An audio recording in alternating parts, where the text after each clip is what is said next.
Jacques Cartier was a French sailor who was supposed to find a way to get to China through North America. Throughout his journey, he found the Haudenosaunee people.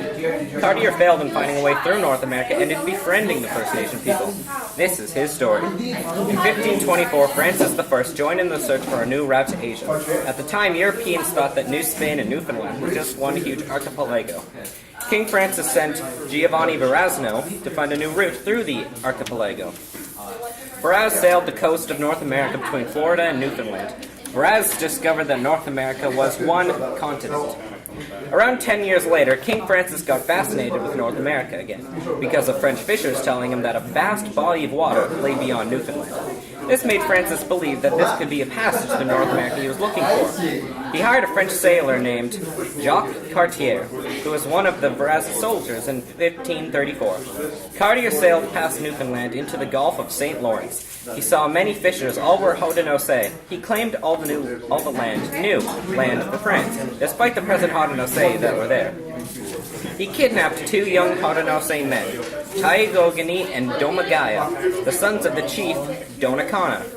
He either kidnapped them by force or by tricking them with goods they did not have. Taigogani and Domagaya learned French and told Cartier and Francis about the kingdom of Sagawani, a place where people wore gorgeous clothes and golden jewelry. Cartier brought the two back a year later in 1535, expecting them to be his guide as he sailed the St. Lawrence River. The two did because they saw possibilities of trade with the French. The journey into the St. Lawrence River was dangerous. Cartier's fleet of caravels gradually started running into open land, forest, and Haudenosaunee villages. The little fleet arrived at the community of Stadacona, near present-day Quebec City. Cartier did not stay in Stadacona. While he was in Stadacona, he was considered very rude for rejecting their offerings they had offered him. Instead of staying, he went farther up the St. Lawrence River and found a village called Hochelaga, which is located near present-day Montreal. Hochelaga is a much larger village. Relations between French and Haudenosaunee deteriorated over winter. 25 of Cartier's sailors died to scurvy.